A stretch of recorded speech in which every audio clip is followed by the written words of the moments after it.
we have a water issue. And we have a water issue because for far too long, we have been reactive, right? And it's really hitting the Corpus Christi area the toughest right now.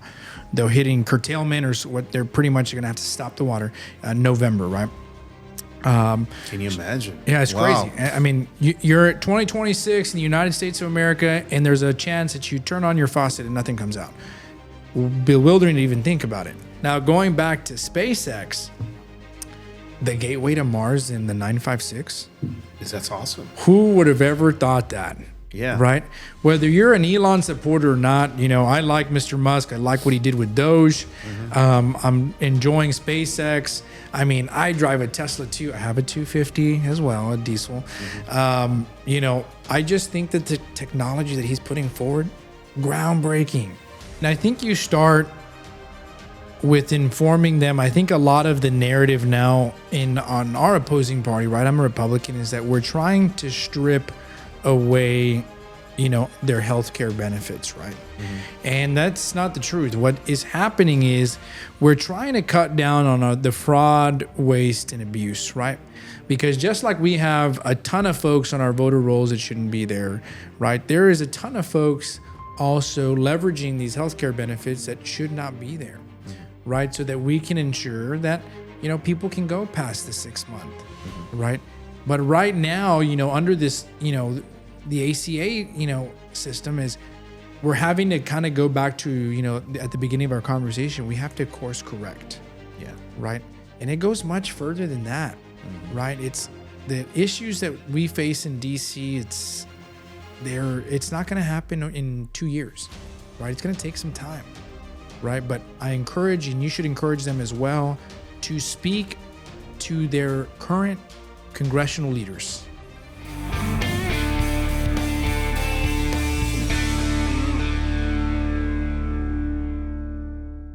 Welcome to the ranch, Mr. Flores. No. Thank you so much for joining us. Absolutely. Thank you for having me. Yeah. What a beautiful setup. Thank you. We've never met. First time we ever meet.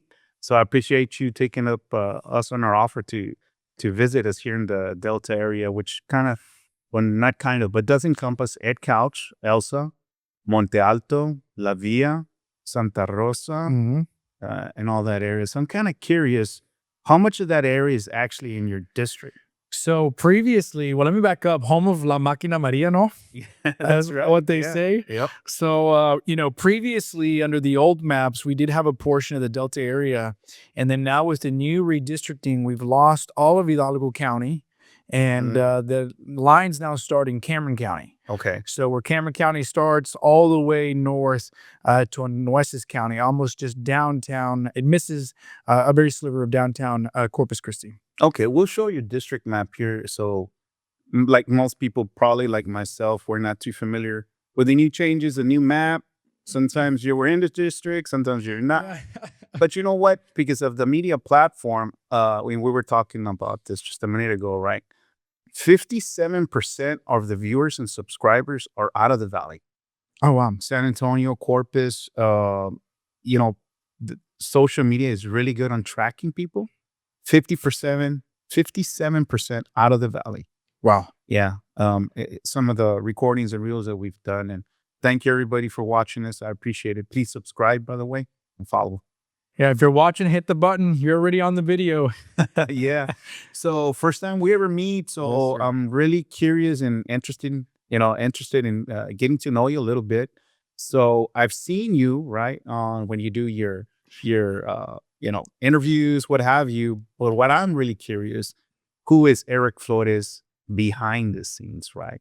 Like, what are your thoughts? What's your history? Where do you come from? So where were you born? What's your city that you claim to be? Yeah, so actually a lot of people don't know I was born in Austin. Wow. Yeah, I stayed there, St. David's Hospital. Both my parents at the time were working up there. My dad was working for the state, and my mom was a teacher. So I was born up there, stayed there maybe 1 or 2 years, very small, and then finally made my way down to the valley. Pretty much lived in the western portion of Hidalgo County, the Palmview Mission area. Palmview, near and dear to the heart. My grandpa was one of the first ones to incorporate the city, became one of its first mayors. I served there for, I think, almost 20 years. Is that right? Yes, sir. Yeah. Yeah. You know, grew up playing ball. You know, Baseball? baseball. Oh, okay. And my whole life, and you know, Palmview, even to this day, you know, they're world champs. And when it comes to baseball, they have a great youth baseball program. And I mean, many of us grew up with, you know, literally hitting rocks with broomsticks and playing baseball in anybody's yard that we could find. So where did you go to school?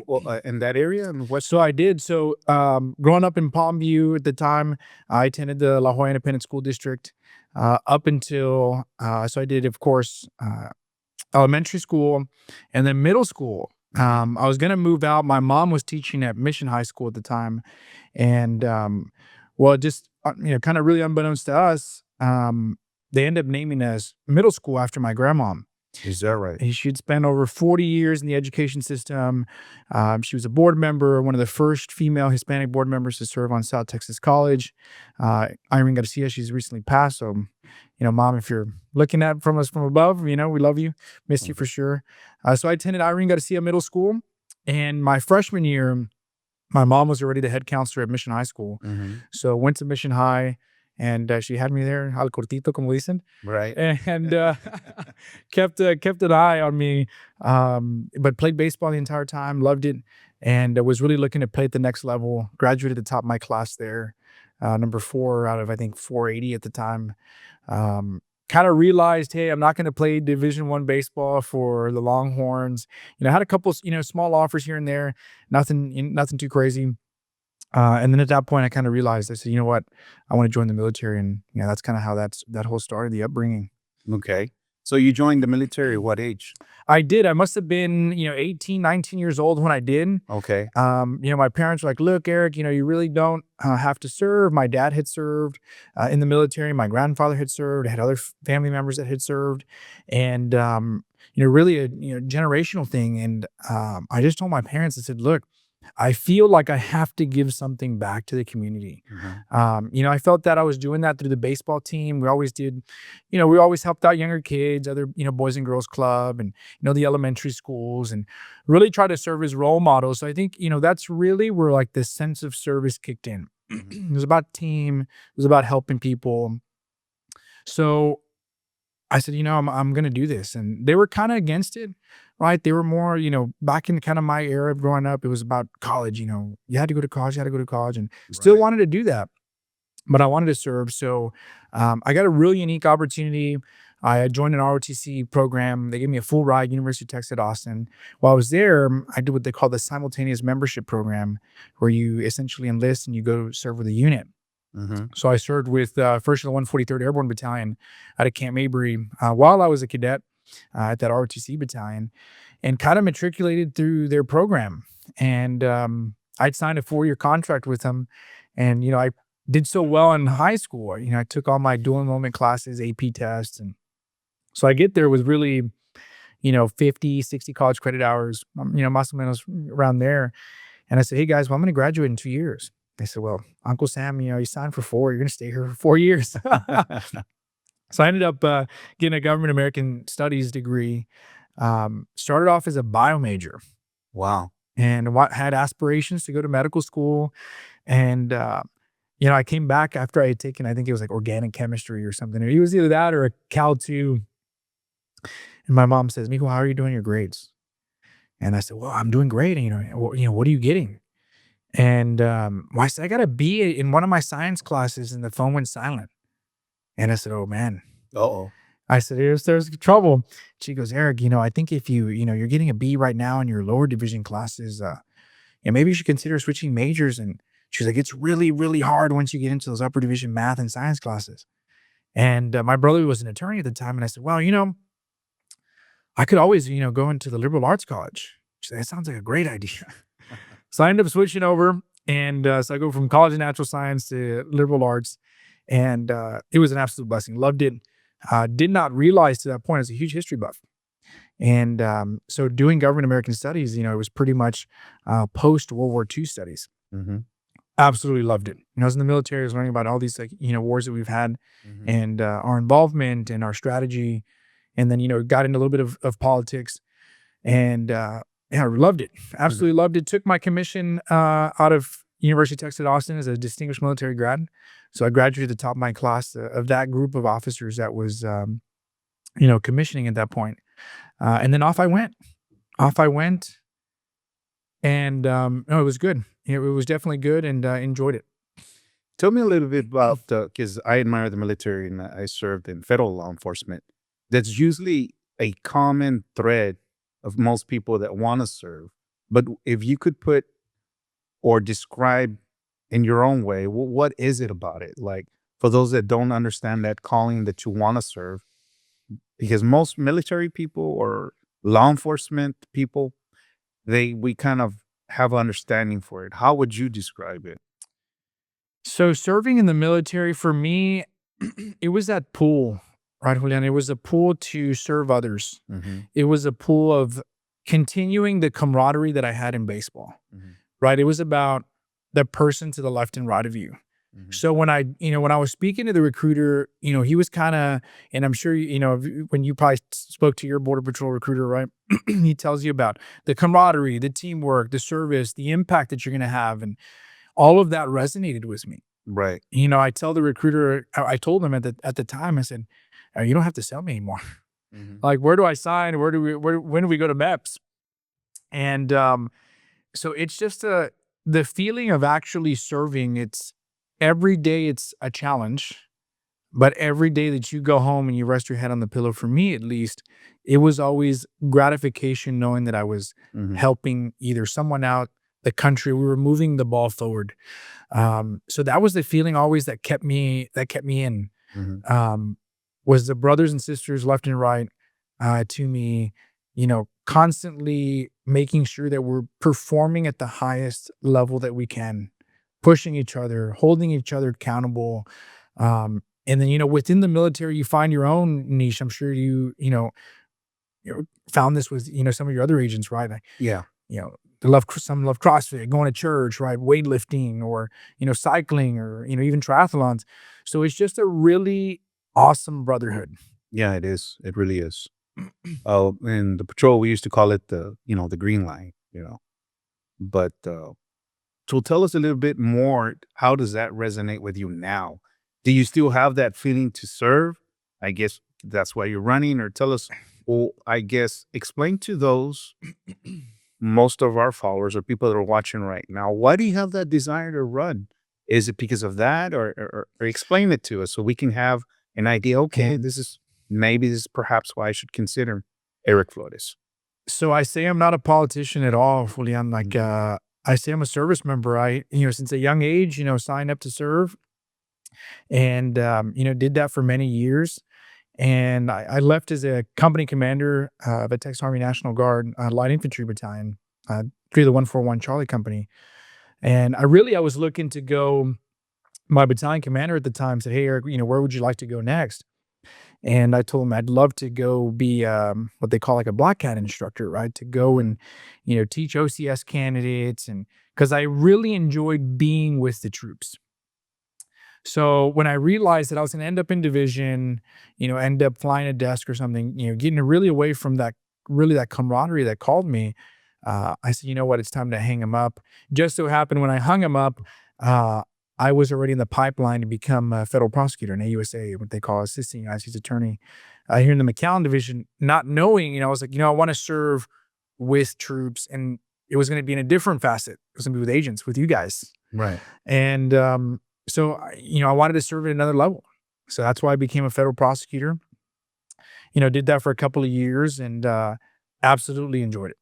Best time of my life, right next to serving in the uniform, because the mission in the uniform, right, is you're training to defeat the enemy abroad. Yes. And here is the AUSA, as law enforcement. Right. Our threat is here domestically. Yeah, it is.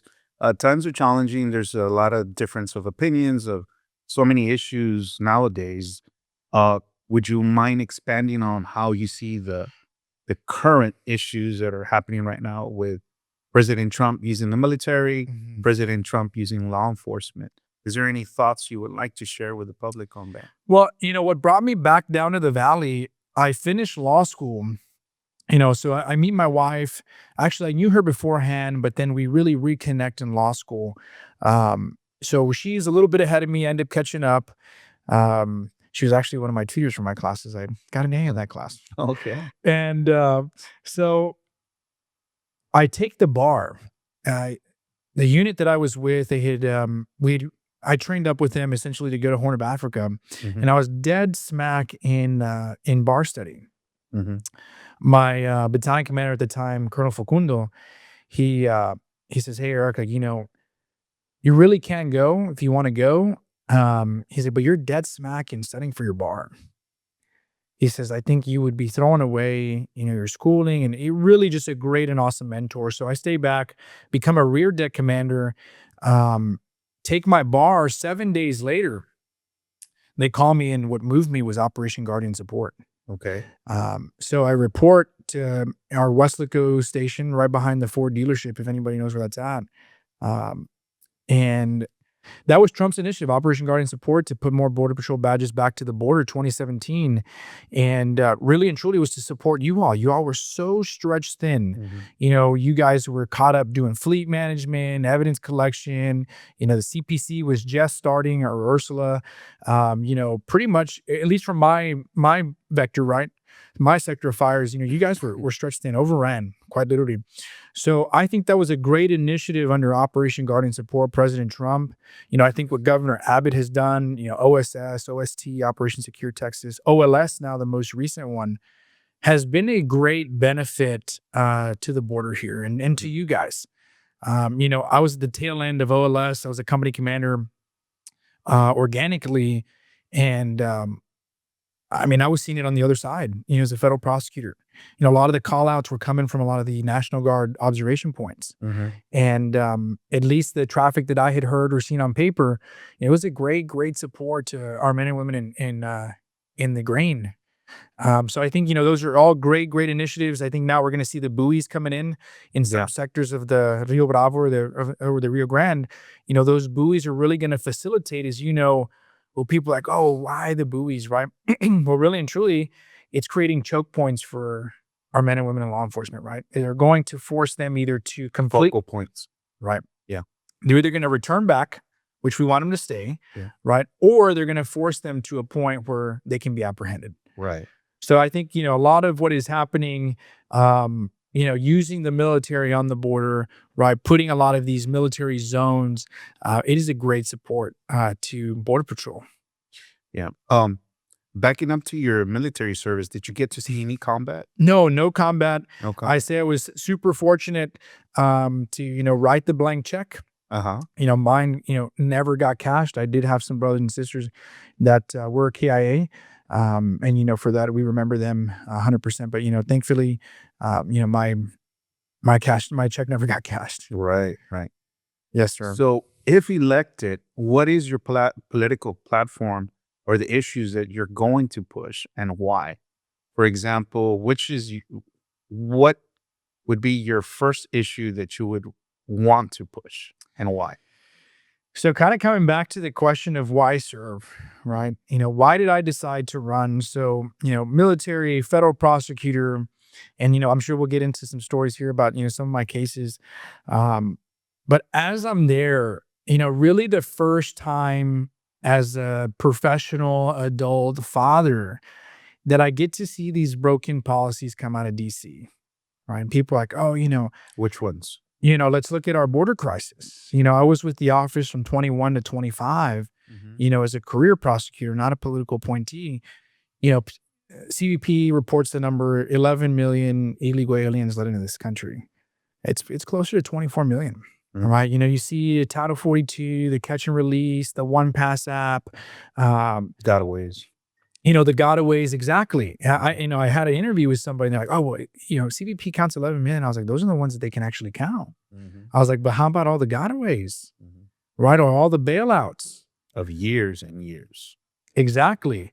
So, and I was like, you know what? And the reason why I joined the U.S. Attorney's Office was not because really, yes, it was a sense of service, but it was like, well, hey, wait a minute. If I'm going to sit home and complain about, a lot of the one, corruption, or two, this illegal smuggling. Well, I need to get in the arena, right? So I got in the arena and went in there, and we dismantled the largest human smuggling organization South Texas has seen. We locked up one of Texas's top 10 most wanted child predator. Well, I said, you know what? I need to take this to the next level. My impact was good for the community, but I'm like, what if I can do this at another level? Mm-hmm. So my main purpose really to go forward was to support the men and women in law enforcement, Mm-hmm. right? So this was, kind of way before Congress had popped up. I sought to be the U.S. attorney, the actual presidentially appointed U.S. attorney for the Southern District. So that's from Houston all the way down to Laredo, big district. And I go through that process and become, one of President Trump's finalists for that position. Along the way, some of my mentors said, "Hey, Eric, we heard you interviewed great, and it sounds like you want to change a lot of policy for, your fellow prosecutors and for the fellow agents." And I said, "Yeah, absolutely." He goes, "Well, don't you think that you could do that as a policymaker? And, look at the congressional district where you're at and just think about the impact. If you want to serve, do it from a policymaker standpoint." I said, that's a good point. Let me go talk to my wife and pray about it. Mm-hmm. So I did that. And, I looked at our current representative and what he has not done, right? Has not supported, men and women in law enforcement, our veterans, and voting for open border policies and what I consider not South Texas values. Then I look at really, again, going back to the men and women in law enforcement. Can I support them at a higher level? Well, first thing that came to mind was Border Patrol. Can we hire more agents? Can you guys be making more with overtime, right? Can you guys be taken care of? Same thing with the federal prosecutors, right? A lot of people don't know they're not on a GS scale, Mm-hmm. right? They're on another scale called AD, right? Yet, if you look at the South Texas, McAllen, Brownsville division, even Laredo, the McAllen division alone carries 36% of the cases for the entire district, the entire Southern District of Texas. Yet they're not, compensated fairly. Yeah. Well, I have a lot of, and these are my personal perspective and point of views. I did serve in the agent. I'm a former agent. Thank you for your And service. Thank you. And thank you for your service as well. And again, this is my opinion and my perspective when I was there. We didn't get a lot of the support in Washington that we would put our lives in danger every single day on the line, right? And so you would apprehend either narcotics or illegal aliens in the line. But if, in so many words, if they got past certain points in the city, DC would dictate to sector, you will not enforce in so many words. That's how I'm put it. So I've seen it. I know what you're talking you about. know what I'm talking about, right? Yeah. So here you are in uniform, and you're there to follow orders, not to put policy, right? And people don't understand that. You're in uniform, you're driving around. When I was an Asian and so forth, and you're going to enforce immigration and the other title 21, 19, what have you, in the line. But I can talk for hours, and I'm not here to, about myself, but that's my perspective on that. But going back, is there a particular bill or bill you want to work into? So it seems of all the topics or issues that are going on, I guess my question, so we can get to know you, why you're running, is that going to be a bill, perhaps a policy change that you're going to introduce to try to change or to complement? Directly, what is it you're going to do? So a bill would be great, right? Really and truly, when I get there, right, it's going to be to sit down with the Department of Justice, right, and to really inform them about what is going on here on the border, right? What our AUSAs, what our Border Patrol agents are doing, right? They need to have full discretion down here. And just like you said that DC was dictating some of your all's calls, right? It happens on every side, right? To include the AUSA side. But for me, it was always difficult to do that when they're 50,000 miles away, right? And of course, not literally, right? But they're very far away. Mm-hmm. But they're not in the trench. We are, Mm-hmm. right? We were in the trench. We were, in those debriefs. We're looking at those cases, pretty much. And I know what you're talking about, right? Those were all declinations, Yeah. right? Those were all declination cases. And Memo of understandings, so to speak. Yeah. yeah, so, and that's what I want to do is really just complement. I do have some legislation kind of in the works that I want to propose when it comes to the prosecution side of it. Then I have something I want to call it the Veterans Care Act, where it really allows a pipeline. There is some, this would be also a complementary issue, but I really want to focus on, our troops that are leaving the service, Mm-hmm. right? They ETS out.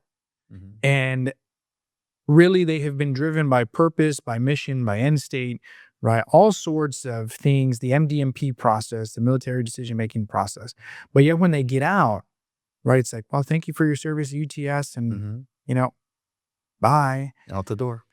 But what we need to have is a program, and I know there's some programs out there, but what I tell folks is when you sign that contract to serve, right, we also as Americans have a contract with that service member. That contract is to take care of them. And how do we do that? We make sure that they have employment, right? Outside of there are small programs right now, but we need robust programs.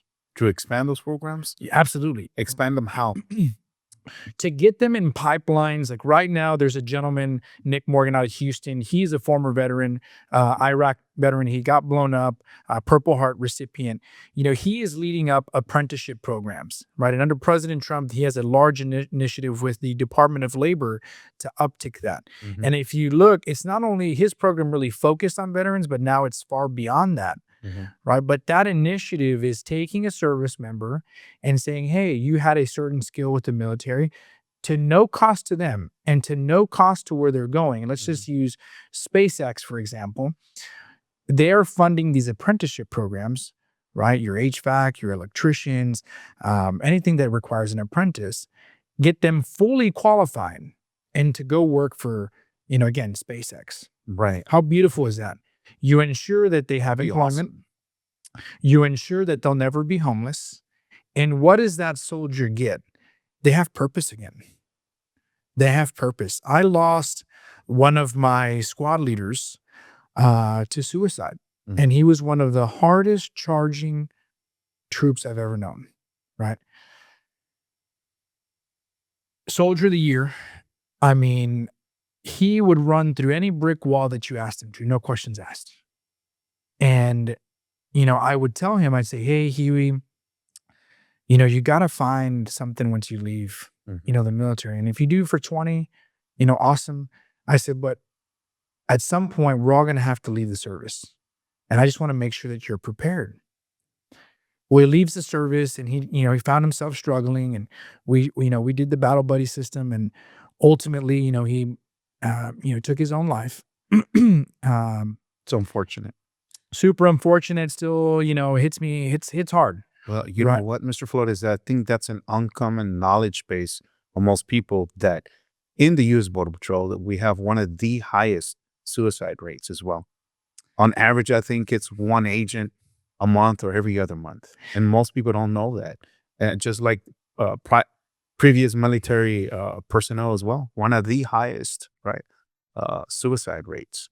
And maybe perhaps you hit it on a nail is because of lack of needing that sense of purpose. Well, I mean, nobody really knows, right? Mm-hmm.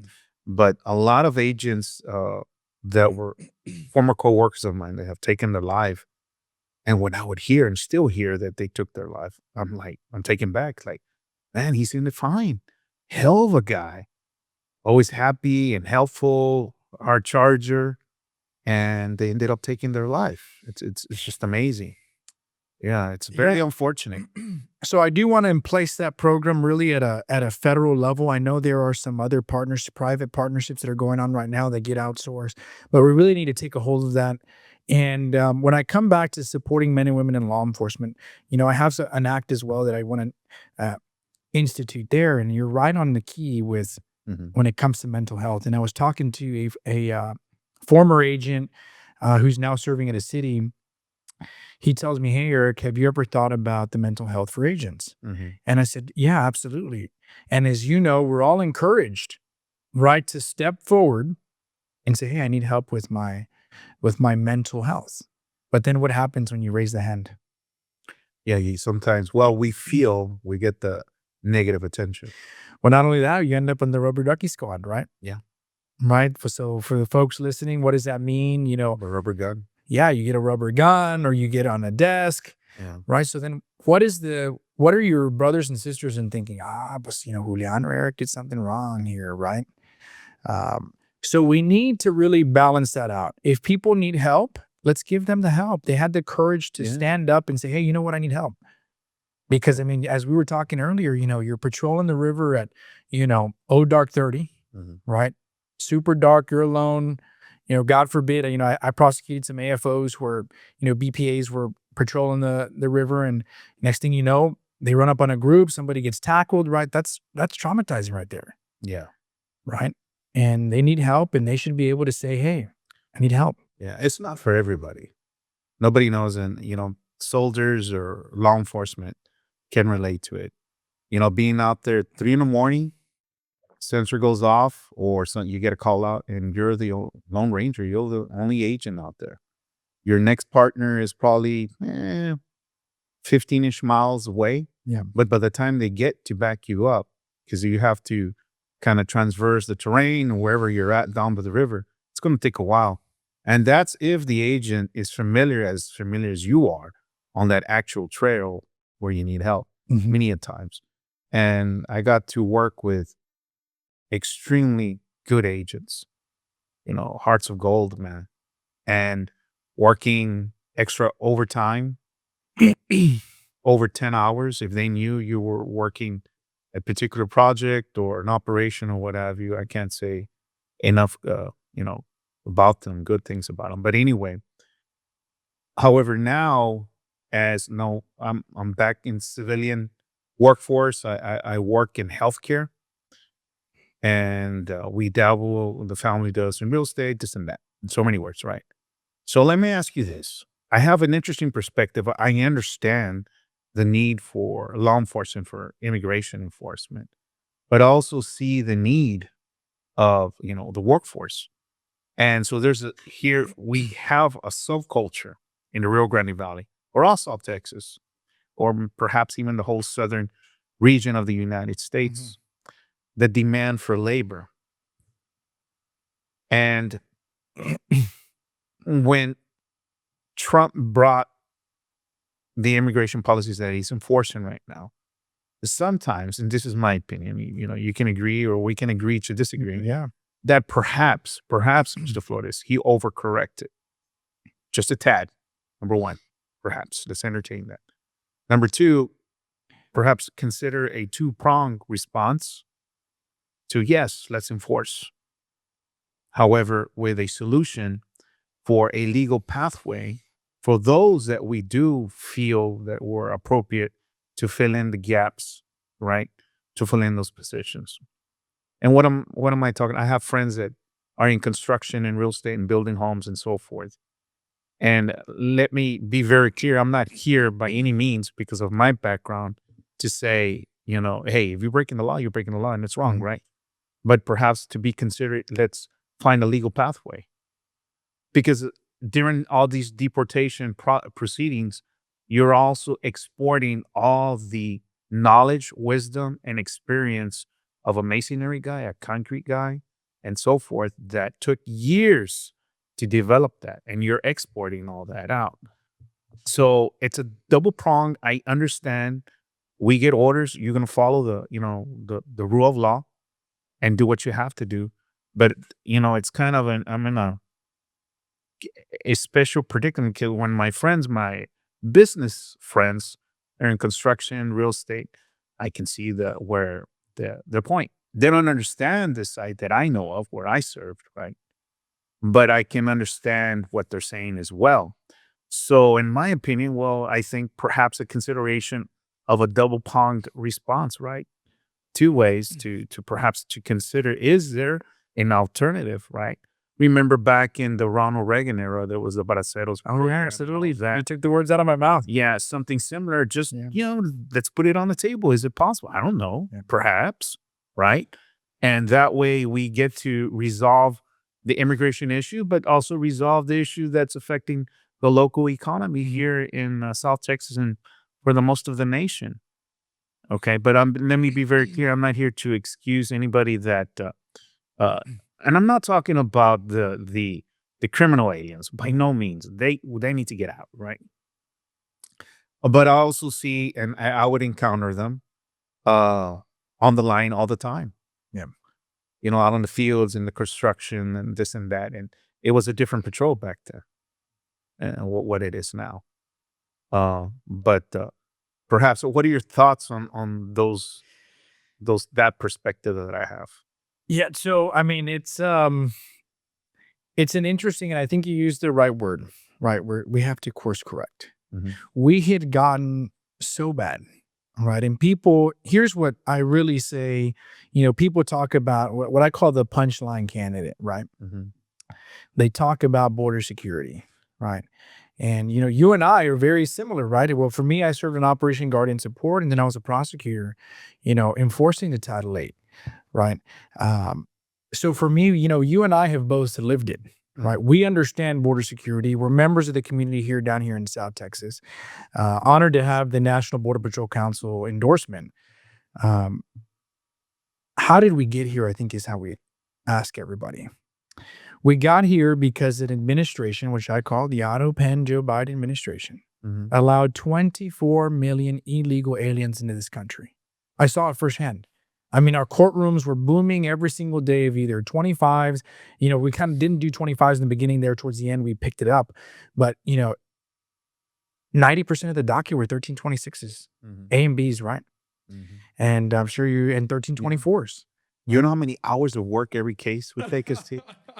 Hours of work. My goodness. And I'm sorry, just a tidbit of information. When you see that, Eric, I can still remember my captains, my supervisors in the back. I want 10 files out before the end of the shift. Yeah. 10 files. If not, you ain't going nowhere. And they were, busting our ass, and doing the, hours and hours of work for each other. Yeah. And it's just disheartening to see them walk for after so many hours, I mean, you're preaching to the choir with that one, right? And it was, and this is why, what really motivated me to get into Congress, because you have these candidates who say, oh, I'm going to fight for border security. It's like, tell me what you know about border security other than looking at it from Fox News or MSNBC or whatever they watch. Oh, they have no idea. They have no idea. No.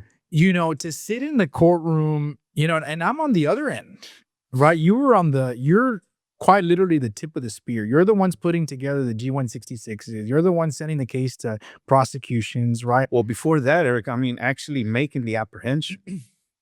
Seeing those sad stories of the apprehension, people, and you see the need, why they're trying to come to America, right?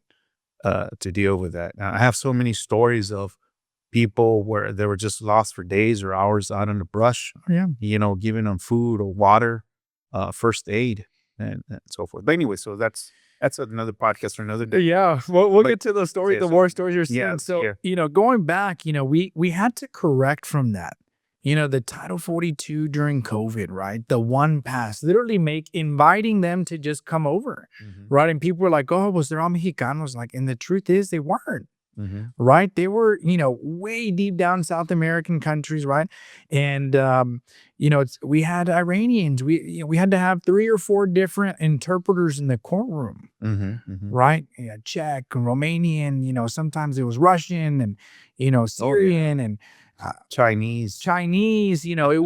It was Africans, Ethiopians, we would get And quite honestly, I hope, this particular judge doesn't see this podcast, but, one time I got up and I looked and I made an offhand comment and I said, and people say we don't have a border crisis.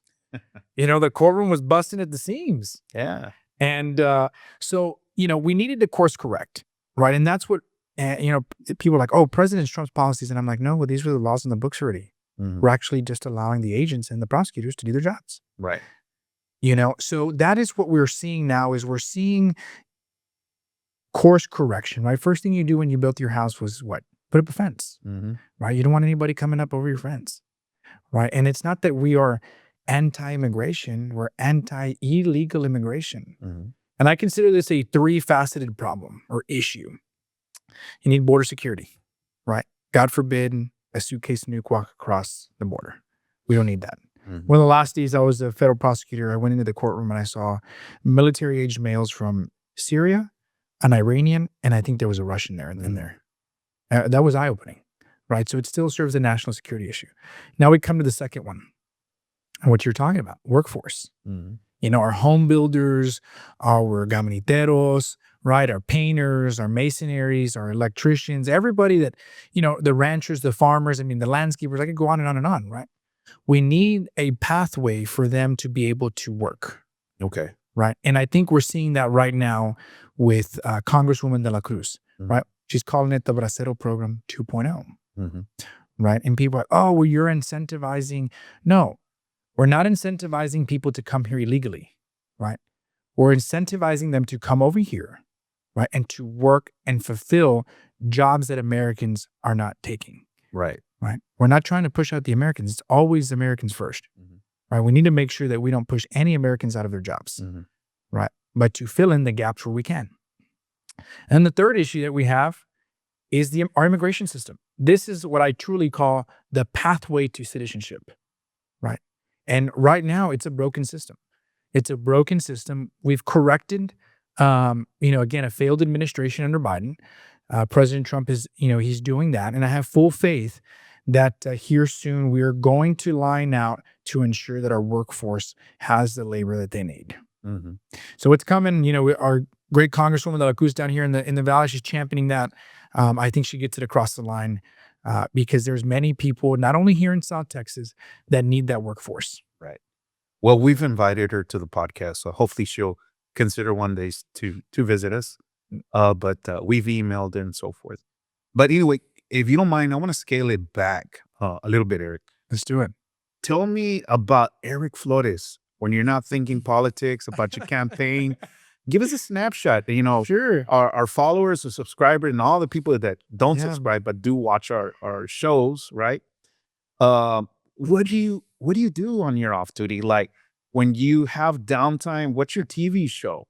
Do you have a TV show you watch? So who's Eric Flores, I guess, outside? If you don't mind, you know, give us love it. just a snapshot. I mean, do you have a TV show you watch? This is what I really love to talk about, right? Is outside of la política. Right, yeah. Let's put the politics outside for a minute. Give us a snapshot. You know, I say, one, I'm a follower of Jesus Christ. Okay. Right. And, you know, my wife and I attend a great church, have been there for many, many years. And we try to stay as involved as we can. We've taken a little bit of a break, of course, because of campaign season and things like that.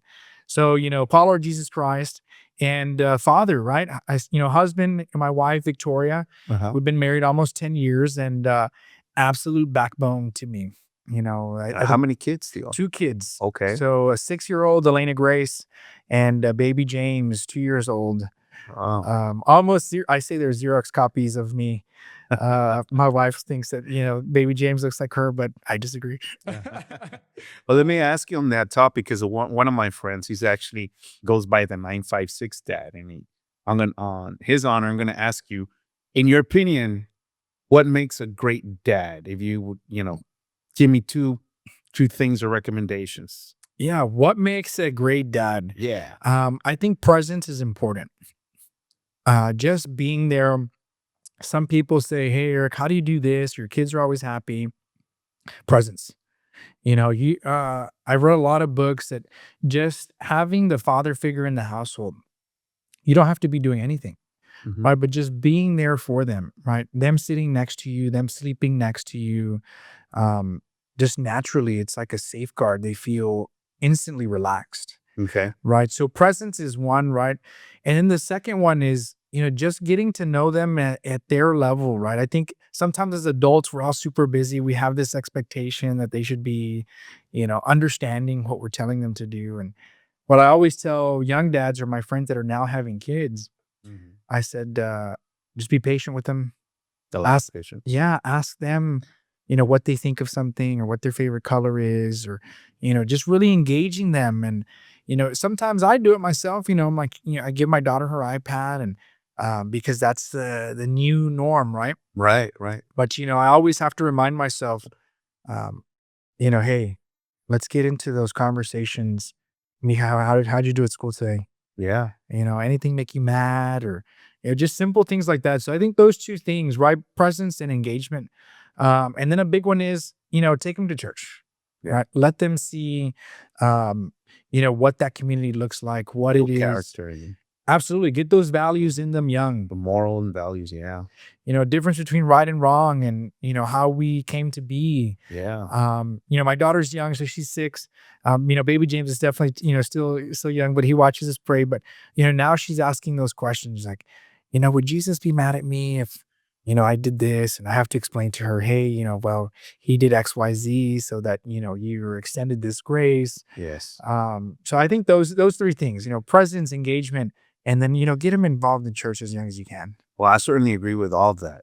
And it's just so challenging though, Eric, nowadays. There's so many distractions, Big right? time.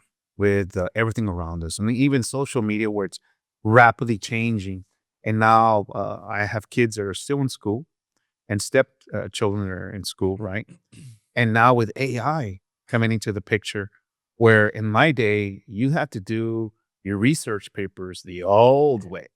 Now all you have to do, hey, you can just literally ask it Oh yeah. to do a research paper for you. And so I'm thinking, wow, it's going to be extremely challenging. Can you imagine in 5 years? Yeah. So anyway, so being a parent or being a father is its own challenges, right? Oh, it's super. I mean, it's tough. Yeah. Definitely a blessing, right? Having Oh, for kids sure. is a blessing, right? But it is challenging. You have to be there. And, it's people ask, oh, how do you get on the campaign trail? Mhm. Because I'm a homebody. A lot of people don't know I'm a homebody. Both my wife and I, we love to be home, like in pajamas. Me walking around. She says I have these like old man pantufas there at the house, and being away from them. That's probably been the toughest part. Thank God for FaceTime. I get to talk to Elena Grace on FaceTime when I'm out on the trail. But that's been hard for sure. But yeah, it's challenging. Social media, technology. Oh, yeah. What they're seeing on even like the YouTube Kids app. Like I've looked at it, Roblox. People don't know it's dangerous. It's dangerous, and not how you were probably certainly not you. And for me either. Like it wasn't around. For us it was, hey, the lights turned on in the neighborhood. All right, you got to be inside the house. Yeah. We were riding bikes. Or you were in trouble. That's right. Yeah. So, outside of that, hobby wise, love to fish. Both my wife and I. Salt, freshwater, or No, salt water for sure. Okay. And You have a boat? yeah, have a boat. Okay. We have a bay boat that we bought right before COVID. Like it was perfect timing. Buy a boat right before COVID. COVID hits. Like what better place than to be on the water? Yep. And became super big fisherman. My wife fishes her like ladies tournaments, and I fish with a bunch of my friends. So love to be on the water when we can. Love jiu-jitsu. Uh-huh. Do some jiu-jitsu. I put it kind of on the shelf for a little bit, and now I do Ironman events. So really, when I have doubt, Yeah, tell me about that. So have you competed? yes, yeah. Recently, I did Waco 70.3. Wow. It was like right when we had just started the campaign. I had been training already for months. And really how it started, I'll be honest, I was doing jiu-jitsu. I did one competition up in Austin, or Round Rock actually. And one of my buddies says, hey, Eric, I'm going to run McAllen half marathon. I said, well, I like to run. He said, when's the last time you ran? I said, well, it's been a while, a couple months. He goes, well, why don't you run with me? And I said, all right, let's do it. And honestly, I had not run 2 or 3 miles in months because I was just doing jiu-jitsu. So my wife and I said, hey, we're going to do a 10K. And we're eating Sunday brunch, and one of our friends, her name's Maggie, comes up and says, well, you guys are in pretty good shape. You should run the half marathon. So both my wife and I, being very competitive, we said, well, you know what? We are going to run the half marathon now. Run the half marathon, untrained. We finished it. I think I was, averaging maybe 9:30-minute miles, 10-minute miles. Mm-hmm. And I run into that same buddy of mine. He says, "Hey, I think you should do Ironman events." I'm like, "What is that?" And he says, "Well, you swim, you bike, and you run." Mm-hmm. So, well, I'm out because I can't swim. And other than, combat water survival tests and things like that, Yeah. I mean, I could not swim 50 meters. Right. So I talked to my coach. His name's Manny. Manny for watching, love you, and his wife Nat. And he sits down with me. He says, "Hey, Eric, we'll get you training. And first test, I do like a 50-meter swim. I get out of the pool, I'm dying. Mm-hmm. Dying. My daughter's like, Daddy, are you okay? Call 911. I'm like, no, late. I'm just out of breath.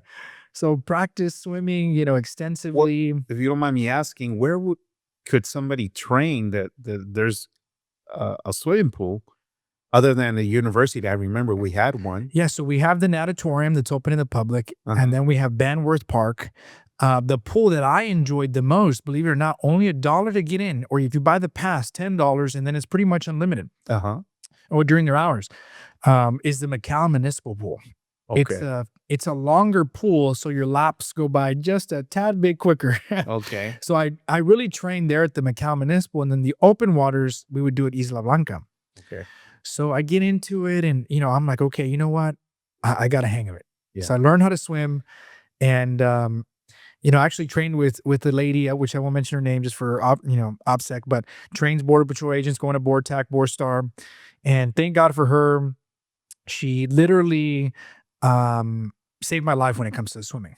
Mm-hmm. So compete in Waco, which is a 1.2 mile swim, 56-mile bike ride, and then a half marathon at the end. Okay. Still training for another one. So when I'm completely out from campaign, as he'll tell you over here, I try to get in as many miles as I can, 3, 6, 9, either running. I've not swam, but I feel like I have a strong enough base that I could just do it again. And then I'm on the bike. Okay. Where do you bike? So I have my race bike. Okay. And I put it up on like a stationary. It's called a kicker. Oh, okay, yeah. So you kind of just lift it up. Yeah. Man, you're there. Really, you're in the zone for hours. Yeah. Right, staring at either a small screen. Some people have TVs and stuff, and I'm like, I want to challenge myself and just stare at the numbers. Well, YouTube has, because I'm into bicycling, and YouTube has some real cool channels or anywhere around the world. And it's just like if you're bicycling in there. Yes. All over Europe, all over the world. Yeah. And it's just fun to watch sometimes because I'll do that on a stationary bike. But I usually ride out here, and I'll ride up from the ranch all the way close to past La Sara and back. Okay. And it's about 51 miles. So I'll do like 24, 25 miles one way. Wow. Yeah. But that's when I've been riding frequently, which I haven't done in it because I've been really, really, really busy. But yeah, it's I have a specialized Roubaix. Okay. Yeah, that's my personal road bike, and then I have a mountain bike. Okay. Yeah, and my wife and myself. But what kind of bike do you have? So I have a Canyon Speedmax CF. Oh, those are nice. Yeah, no, really nice bike. I got a great deal on it, and put a nice aero bars on it, some tri-rig aero bars, and nice race wheel. Yeah. Really great bike. Manny, the coach for PR, he does a fabulous job, with the training plan, and then Tracy at the Bicycle World. Oh yeah, hell of a guy. Oh yeah, I mean, he's like, Eric, let's work on your position. And I told him, hey, Tracy, like my shoulders, like they really hurt when I'm in the aero position. He's like, no, let's adjust your saddle height. Maybe it's like, it's this or that, or what are you riding in? So did he sit you on that setup? So he did. You out? Yeah, he did. Yeah, measure you up.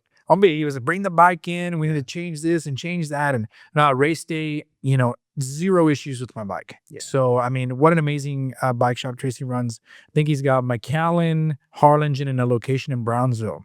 Yeah, I think he has one in Corpus as well, doesn't he? I'm not sure about the Corpus one. If he does, man, now I'm really gonna hit him up over there. I misspoke, Tracy. I don't remember because I already invited me. He said yes, but we just haven't done it yet. Yeah, but we want to, talk. Also, a great athlete. A lot of people don't know he's a hell of a cyclist. Yeah, he sure is, and a lot of his members there a lot of his employees and the other guys there, they're also really good at it. Oh, they love everybody there. When I go, I either go to the Harlingen location. If I'm in this side of town, McAllen, I take my bike there either for, just a tune up. Something's wrong with my wheel. I mean, you can tell they love their jobs. Yeah. And they've been around for years. Oh yeah. I'm not sure how many years, but at least more than 20 for sure. I think it was his father's business. Yes. Yep. You're Yes. absolutely correct. Yeah. So I don't know all the history, but I'm very familiar with them. Yeah. So yeah, that's what I enjoy to do. My wife follows me. I got her to do a triathlon. We're set to do Oregon 70.3 in July. Fast swim, so I'm good there. Might just turn over and just backstroke the whole thing. Where do you practice in the salt water in Isla Blanca? You said. So yes. So where do you start swimming? So you go into the park and you kind of shimmy all the way to the back to the right, and they have a little beach there. And Coach Manny, what he does is he'll essentially set up like a course for us, Waco, right? Waco, it was in the Brazos River. So you maybe had a 50-meter swim, and then you had to take a right. Okay. And then you would swim kind of with the current. Really, there was no current, for the record. Yeah. So he sets up mimic courses, and we swim right open water. We either take a little swim buoy, or if you're a proficient enough swimmer, you just swim. I wish here in the valley, Eric, that we had more places to do stuff like that. Because I love doing those type of things. San Antonio has these great places to go clean and run. In Austin, right there at what's it called? That park. Oh God. Around Lady Bird Lake? No. The other one where the bridge is in Austin. There's that pool. Oh, Hamilton Pool? Yeah. Well, no, that's the other one, Hamilton Pool. It'll come to Barton Creek? Yeah, Barton Creek. Yeah.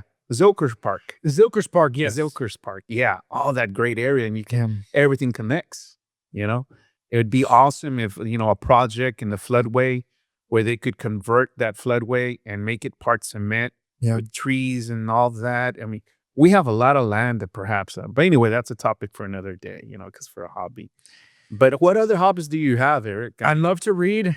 I still find time in reading. I try to read, something faith-based. Right now I'm reading, I think it's Chasing a Lion in the Pit by Mark Battersburg.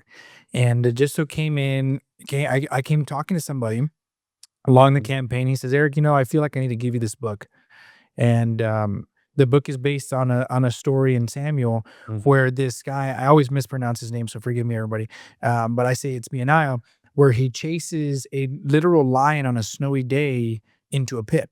And it's about being courageous and about, tampering down your fears, and what, his perspective is on scripture, with God asking us to be risk takers, right? To be courageous, and to take those risks. So reading that, I'm almost done with it. But read a lot of, those types of books. Sometimes I'll read a nonfiction book or a history book on World War II, or I love those. Operation Anaconda. Books like any The Lone Survivor. I mean, I've pretty much read all those books. Yeah. Extreme Ownership. Jocko. So I love those. Yeah. Great books. Yeah. Well, what other book would you recommend to read? Nonfiction. So if, I'm like a big leadership, into leadership, right? I think that a lot of what I have learned, and you have learned probably in the patrol, is that a lot of those can be used in the private sector, whether you've been in the service or not. So one of my favorite books that I still go to this day is Extreme Ownership by Jocko Willink. Former SEAL team commander, task force bruiser, along with Chris Kyle and, some other legends. And, he does incorporate some military stories, but it's always about accountability. Right. And I absolutely love that, because I feel we're kind of lacking in that. A lot of it. When people ask, hey, well, you did this or that, and it's always deviation. And it's like, let's just cut the chase. Like, yes or no, where are you at? Let's take responsibility for our actions, and let's just be better. So I always reference that book. So if anybody wants to read a good leadership book, Extreme Ownership would be one of them. David Goggins' books, amazing. Yeah. All of his books, I mean, just to see his journey, right? He was a overweight man, Mhm. ends up, being rejected by the recruiter. He says, hey, you know what? Had a, rough upbringing, right? He was working a job, essentially doing pesticides, and he was killing Pest control. Yeah, pest Yeah. control. I think he was like 325 pounds, suffering all sorts of conditions and loses the weight, goes to SEAL team training, makes it through, one of the first, I think, African Americans at the time to do it. Um, then he ends up doing, all these endurance races. Right. I mean, amazing. And he's still doing them. I think he just did Leadville 100 Yeah, and saw some that. other one at 52 years old. I'm a big fan of both of them. Absolutely. Yeah. I haven't read Jocko's book yet, but I will. I'm reading a lot of other books that I enjoy, nonfiction. Yes, I won't spoil it for you, right? So there's a story in Jocko's book. He says they were planning an operation. He had some snipers on one rooftop and then another fire support element on another one. Well, in like the fog of war, they start engaging each other. Mm-hmm. Right? Thank God nobody got killed in that incident. And they're sitting in a room waiting for, I think they're equivalent of a brigade commander or something, right? And high rank and brass. And everybody's, well, it was because the comms went down, and no, it was because of the visibility, and like our sectors of fires were wrong. And Jocko's just sitting there, and he says in the book, he's like, realize that there was one missing thing. I was the commander of the unit. He's like, so whatever my unit did successfully or failed to do, I'm responsible. Mm-hmm. So when they walked in, he said, sir, this is my fault. And that, to me, when I read that, that chapter, I was maybe, I want to say I was a young lieutenant, and really gave me a good perspective on what accountability looks like. Mm-hmm. I'm like, wow. So, and of course, I had mistakes in, my career, both professionally and in the military. And that was always a good backdrop to say, hey, you know what? If he could do it, I could do it too. Yeah. And show my shoulders the same thing. No excuses. Just take ownership for it. Let's be better. Definitely. I think that's something that lacks a lot of. And a lot of people want to point the finger. Mm-hmm. So I think a lot of the solutions, we shouldn't always rely up to the politicians. If everybody had some accountability, it'd be a lot better place. But again, that ownership, do you want to take it or not? Right? Because we're all responsible. We're all Americans. We get to choose the politicians and put in a vote and so forth, but we all have a small part to it. Everybody does. And at the end of the day, regardless of the party you're at, you're still an American. That's right. Yeah, 100%. I mean, folks say that us as candidates have a hard time and or a hard, job running, right? And I really think the hardest job is the voter, right? Because in the era that we've been talking about, it's so hard to vet somebody these days, right? It requires research. It requires finding that candidate in a face-to-face so that you're not reading Facebook, right? So that you're not reading these cheesemate pages as we've talked about, right? And really discerning, okay, is this person legit or not, right? Or they're what I call a punchline candidate, right? Like for me, I love the candidate with like the slogans on the campaign sign, right? Because you walk through, a lot of the candidates, you walk through them and they can't stand by any of them. And what does that come down to? It comes down to accountability. For sure. We got to get back to that. Just people taking ownership, stop pointing the fingers. Instead of spreading hate, why are we educating folks on, for me, the Republican platform of conservative values? But, we got name callers now. Oh, you this and you that. And it's like, wait a minute. That never happens in the Valley. No te creo. Sarcasm, by the way, if anybody didn't catch that joke. Yeah, but I think it is extremely challenging in our own subculture here in the Rio Grande Valley, because traditionally we were Democratic based, and my family as well, traditionally. But I think that, in my opinion, that the Democrat of now are not the Democratic Party of, the 70s and the 80s. Fact. Yeah. But so how do you meet that challenge if you're asking a family that traditionally has voted for that particular party and ask them to consider you and not to consider your candidate? You know, it's funny you say that. I'm that guy, right? Because my family predominantly Democrat. I mean, everybody here in the Valley, you probably could not throw a stone without hitting a Democratic family, right? Back then. So, somebody asked you today, hey, what was the appeal to the Democratic Party back then? It was no appeal. That's all you knew, right? I mean, that's all you knew growing up. And it isn't until you're able to, get away from, your parents or your grandparents, right, that you can realize what is going on, right? Back then, even my grandma, and, talking about upbringing, right? My grandma was a Mennonite. And the Mennonites are ultra conservatives, right? No music in the house, nothing colorful, no dancing, no PDA, nothing. Super conservative, but, aligned with the Democratic Party. Now, when I became an adult, I noticed, wait a minute, I got a little girl. I don't want a man in her bathroom. I don't want a boy playing in her sports. And I certainly don't support, abortions as I'm pro-life, staunchly pro-life.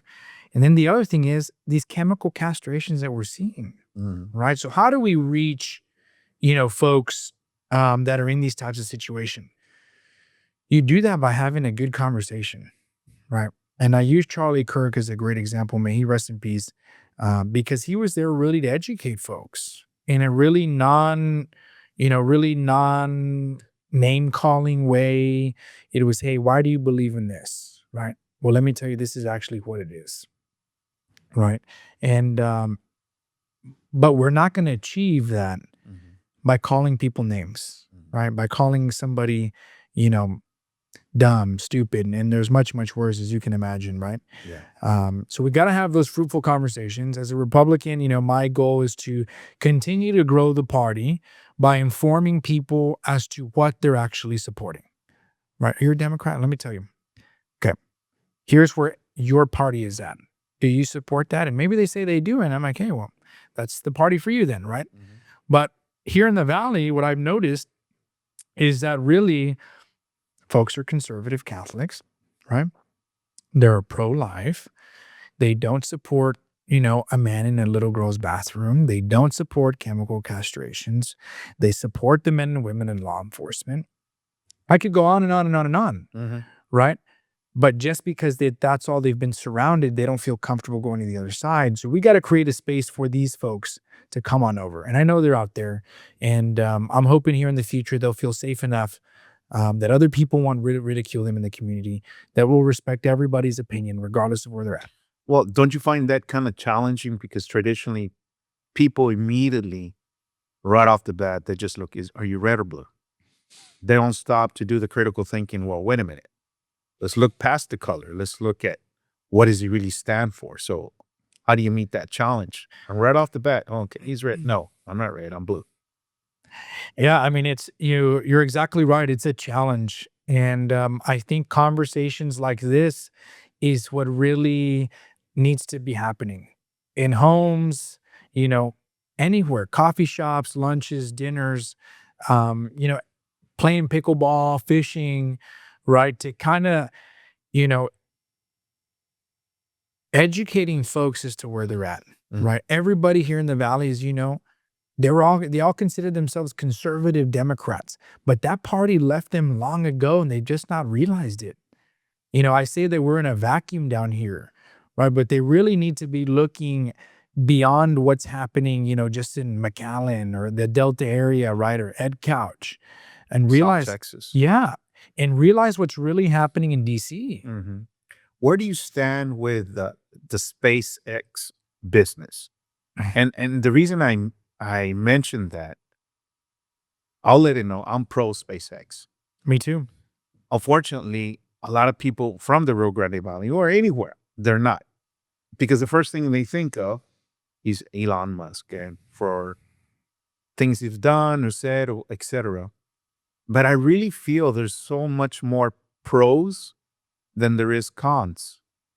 One friend of mine that he does documentaries, and he's got a group on Facebook, and well, I guess I'll mention his name, Joshua Morales. Oh, I've seen his stuff. Yeah. Yeah. So his concern, and I appreciated Josh because he brings a lot of things into light where he mentions like the data centers, right? They're going to vacuum a lot of water, which we're really low on, and the power grid. And is it really bringing jobs? But how can we critique those things? Because I'm kind of in the middle, right? I'm thinking we need AI. We want SpaceX. We want those high-tech jobs coming to the Rio Grande Valley. They put us on the map. Let's work with the program with the universities and expand a better engineering program. I don't know, astronauts or what have you. Would you rather not have it? I mean, really? And that's where I stand. And so some of my friends are going to really disagree with me, Yeah. right? But I stand where I stand. I think it's something we have to capitalize on. And I feel we haven't capitalized on it enough because of being fearful of being stereotyped. Well, you're for Elon Musk and make him richer and this is that. No. Remember, bottom line, you're in a capitalist country where it works for all of us doing it the right way. So I feel we have to work with it, right? And capitalize on the opportunities it's bringing. Do you have any thoughts or ideas of how you're going to work with SpaceX? So look, going on, I know I mentioned veterans and law enforcement, and we have a water issue, right? And endorsed by Senator Adam Hinojosa, grateful to have his endorsement, as well as the President, Speaker Johnson, National Border Patrol Council. We have a water issue, and we have a water issue because for far too long we have been reactive, right? And it's really hitting the Corpus Christi area the toughest right now. They're hitting curtailment, or what they're pretty much going to have to stop the water November, right? Can you imagine? Yeah, it's Wow. crazy. I mean, you're at 2026 in the United States of America, and there's a chance that you turn on your faucet and nothing comes out.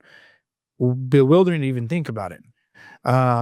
So definitely have some plans already, working with state, county officials to make sure that we're bringing the money from DC to the to this area to make sure that we have water. Right? Whether, some people, they're like, oh, well, the only option is desal. When there's many options. We don't need one solution. We need to stack solutions to make sure that the next 50, 60 years, every time we turn on our faucet and we flush our toilet, that there's water, right? And that our industry has that water, right? So water is a huge issue. I just wanted to touch that briefly. Now, going back to SpaceX, the gateway to Mars in the 956. That's awesome. Who would have ever thought that? Yeah. Right. Whether you're an Elon supporter or not, I like Mr. Musk. I like what he did with Doge. I'm enjoying SpaceX. I mean, I drive a Tesla too. I have a 250 as well, a diesel. I just think that the technology that he's putting forward, groundbreaking. Extremely. Groundbreaking. The potential, that we could go to Mars, right? That we can send Starship to actually land on the moon, right? I mean...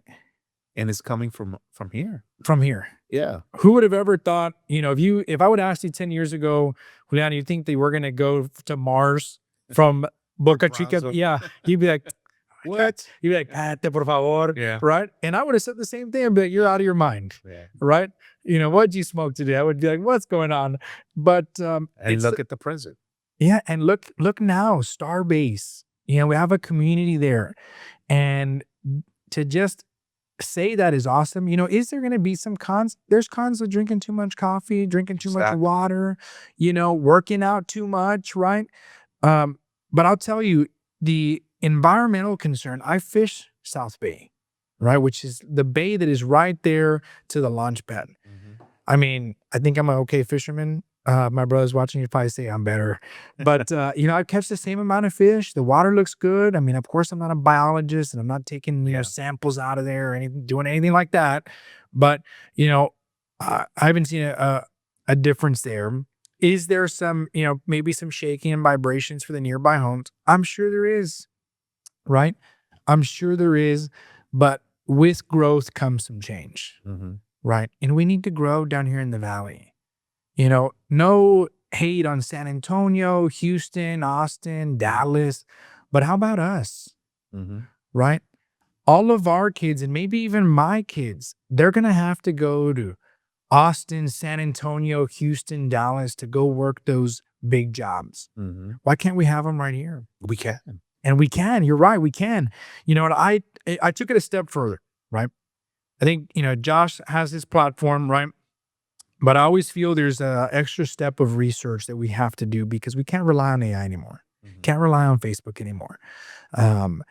So I took a tour with SpaceX, and my biggest concern were the jobs, right? And I said, hey guys, appreciate the tour, give me my escort, but I want to troop the line, right? And I asked everybody was there again, welders. I mean, those that were cleaning the inside of the ship booster. I mean, the people, I would say at least 75, 80% of the jobs from right here. I'd ask me, where'd you go to school? Hannah. Where'd you go to school? Pace. Where'd you go to Los Fresnos?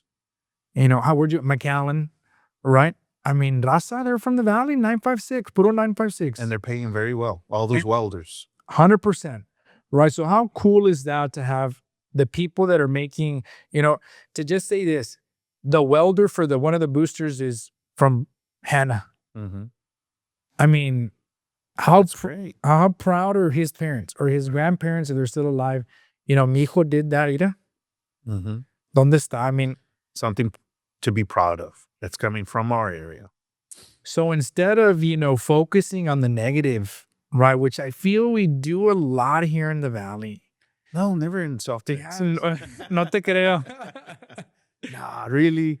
And we're so understanding of each other, and I'm sorry, but no, and it's just that, and we got to focus on the positives. We got to focus on Porter Brownsville. We got to focus on, UTRGV Vaqueros football program. How cool. We have our own D1 football program. Well, whoever wins the election, Eric, I really hope they propose some positive bills to capitalize on the opportunities that are already here, such as SpaceX, right? Because it's already here. It's not going to go away. So you have an option. You're at a crossroads. Do you want to be against it, be frictional and not capitalize anything out of it? Or help it and kind of gear it? Okay, you want a cleaner water? Well, there's solutions. Let's reuse that black water and clean it out and so forth. But don't lose out on the opportunity, We don't want to push out SpaceX. Yeah, no, we don't. Right? I mean, people come here now from all over the state to see Starship blast off. Right? And for me and you, it's amazing. Have you gone to I've seen probably almost all of them. I think maybe I missed one or two. We live at we live at the island now, and because of redistricting and whatnot. And man, I just walk out of my balcony and you feel it and you're inspired. I took baby James and Elena actually on the boat into South Bay, the most that you can get before the Coast Guard cuts you off, and you feel the vibrations and they're enamored by it, in awe, and it made me emotional.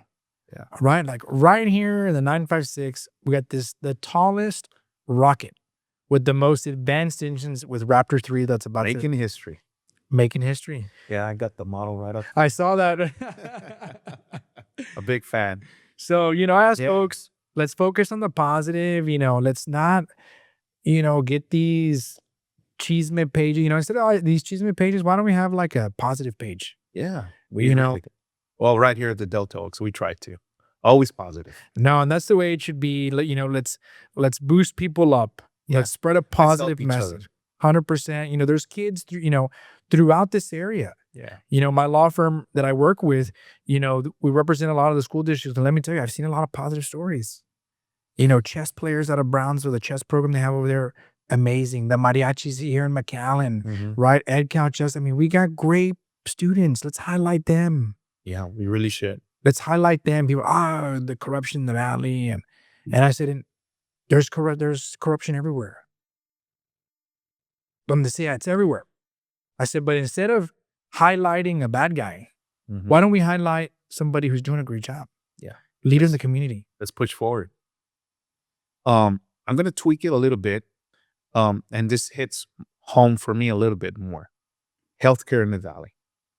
not only because I work in it and I experience it every day, but there's a higher rate here in the Rio Grande Valley with dementia and Alzheimer's.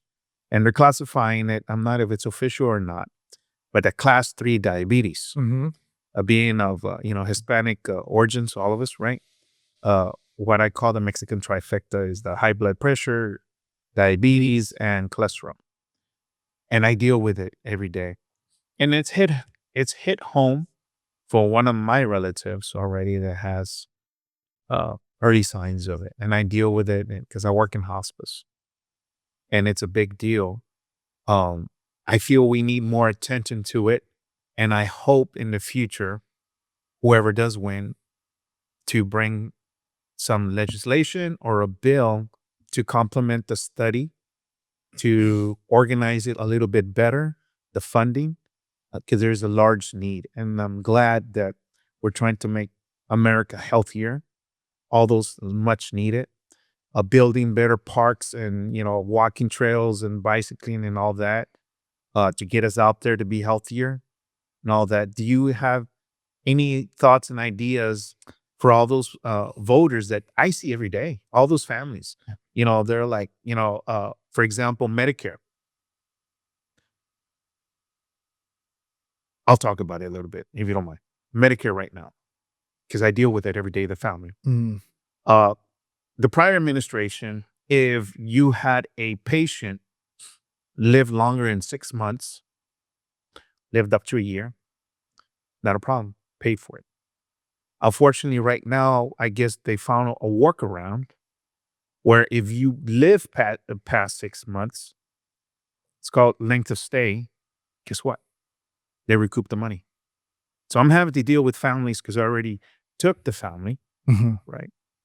And we're not going to let them go, right? We're going to continue to help them. But we have to discharge them out of the Medicare services. I feel there's And then they shift over to what? Private pay?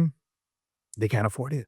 They can't afford it. No, Eric. I mean, it costs an average of And that includes roughly $5,000 a month. That includes like the ADR stuff and stuff as well, no? Oh, yeah. So you've heard of I just gave it away.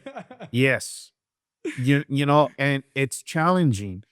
It's like Chihuahuas, Eric, they're passing away a year, 13 months, 14 months. And the nurses don't have enough time, perhaps at the moment. Are they going to make errors? Yes. Yeah.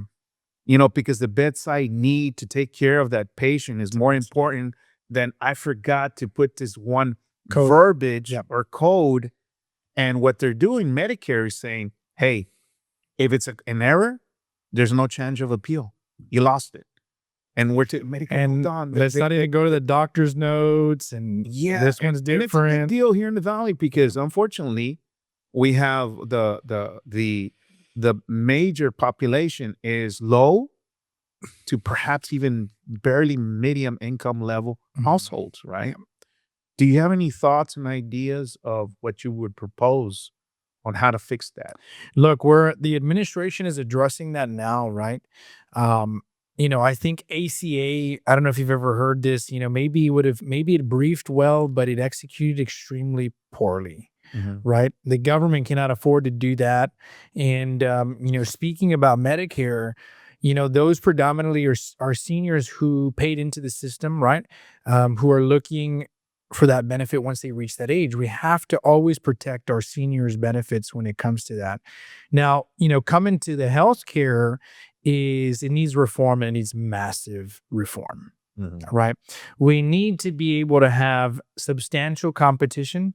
Because what happens when you have competition? You drive down the prices, right? We need to be able to have. Texas is uniquely placed because of, our competition regulations that it only allows single state. Can't have that, right? So we should be able to have more competition to allow the patient to go see whatever doctor they want to see, right? And almost have a direct pay system. But, right now we have a lot of middlemen that are, hiking up 30 to 25% of these healthcare costs, right? Which also impacts the cost of drugs. And I think this administration is really focused on that. President Trump, Speaker Johnson, and the leaders, to really bring that down, right? To allow more competition in the area. And to drive down the price.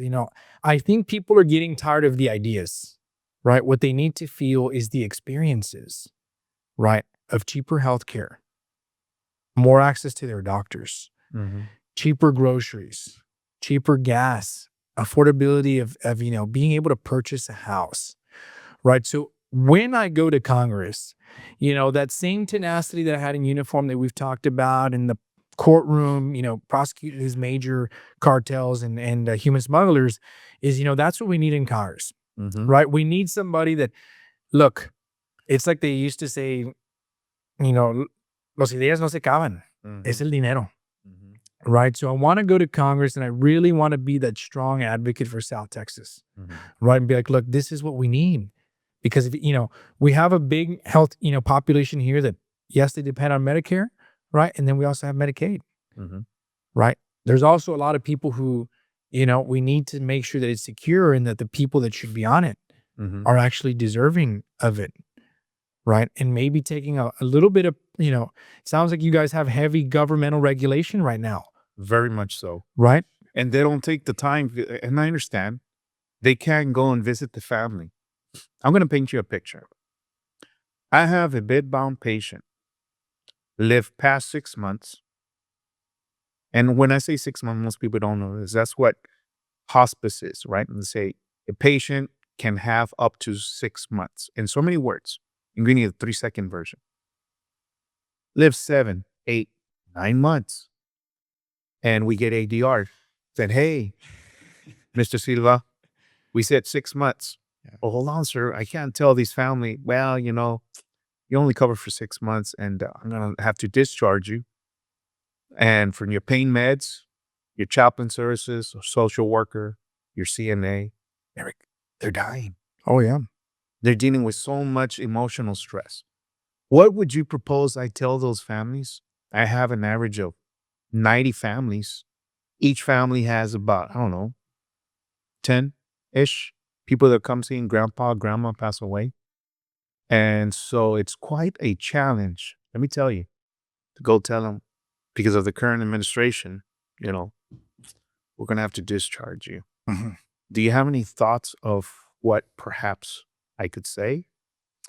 Yeah. So, I think you start with informing them. I think a lot of the narrative now on our opposing party, right? I'm a Republican, is that we're trying to strip away, their healthcare benefits, right? And that's not the truth. What is happening is we're trying to cut down on the fraud, waste, and abuse, right? Because just like we have a ton of folks on our voter rolls that shouldn't be there, right? There is a ton of folks also leveraging these healthcare benefits that should not be there, right? So that we can ensure that, people can go past the 6 month, right? But right now, under this, the ACA, system is, we're having to kind of go back to, at the beginning of our conversation, we have to course correct. Yeah. Right. And it goes much further than that. Right. It's the issues that we face in DC. It's not going to happen in 2 years. Right. It's going to take some time. Right. But I encourage, and you should encourage them as well, to speak to their current congressional leaders. Right. That's what I'm kind of trying to do for you. Speak to them. And you're sharing one right now, that I sat down with a hospice owner actually this morning.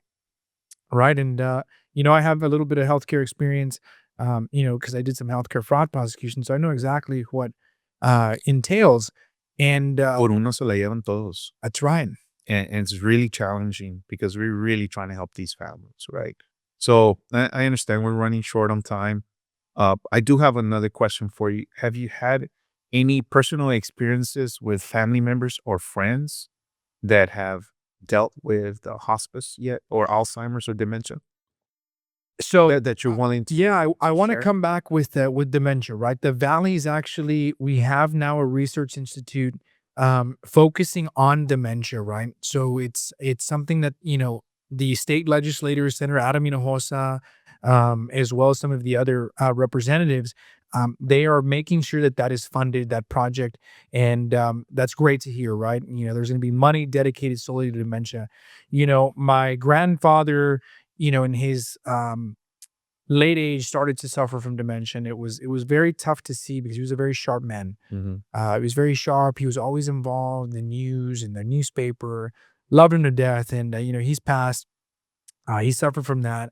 And my grandma, Irene, she was in a hospice care facility, and they did a great job. So thank you guys for everything you do. It's one of the most difficult stages of life, It is. right? And people don't know that unless they've experienced it, right? They made sure that she was so comfortable even to the very end, right? She had a final wish that she wanted to pass it home. Right. And they even made sure to send, I think it was either an RN or a CNA to make sure that in her final moments, she was comfortable.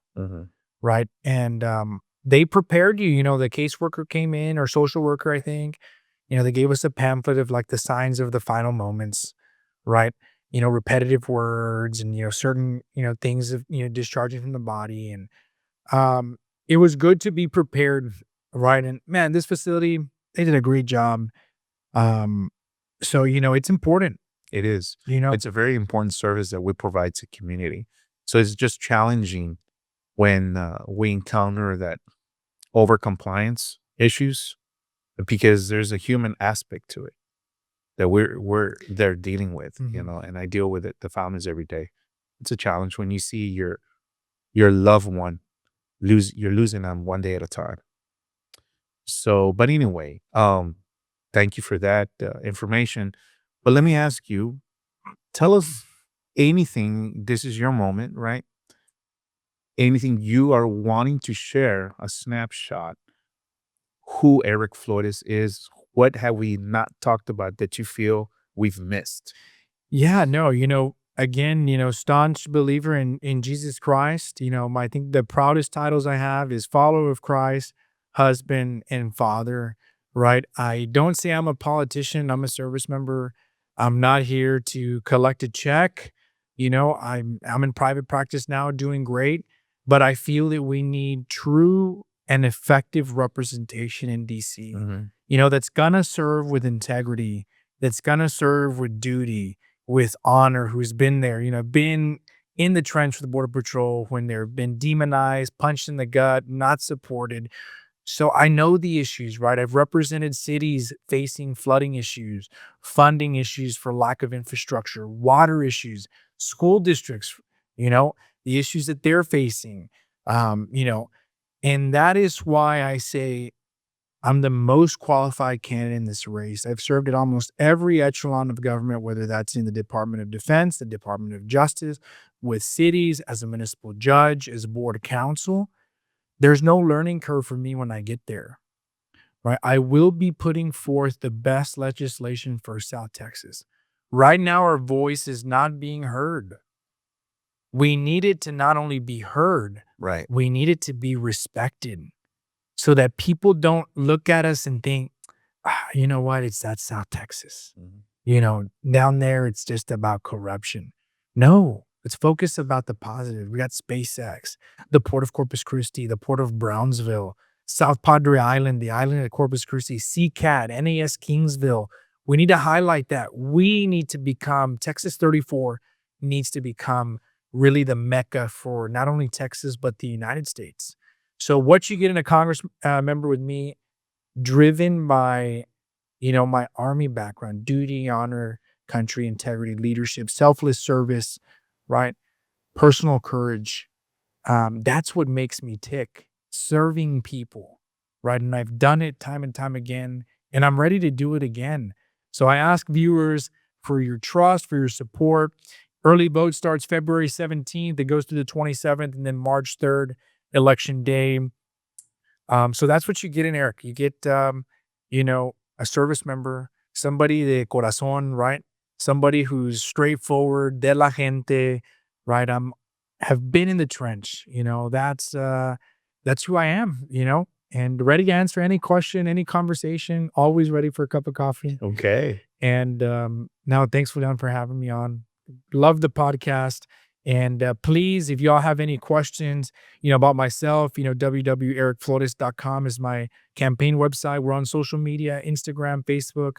don't only subscribe to the Delta Oaks Ranch podcast, but, go and follow our page. I do a little segment called Sit Rep Okay. Situational Report. Okay. Right. And, please hit me That's up if y'all have questions. And Julian, thanks so much for having me. And thank you for what you do. Yeah. Thank you. Right. Not following those, those chisme pages and, really just informing the community in a very heartfelt way. Loved it. Yeah. Well, thank you so much. Absolutely. We ran out of time.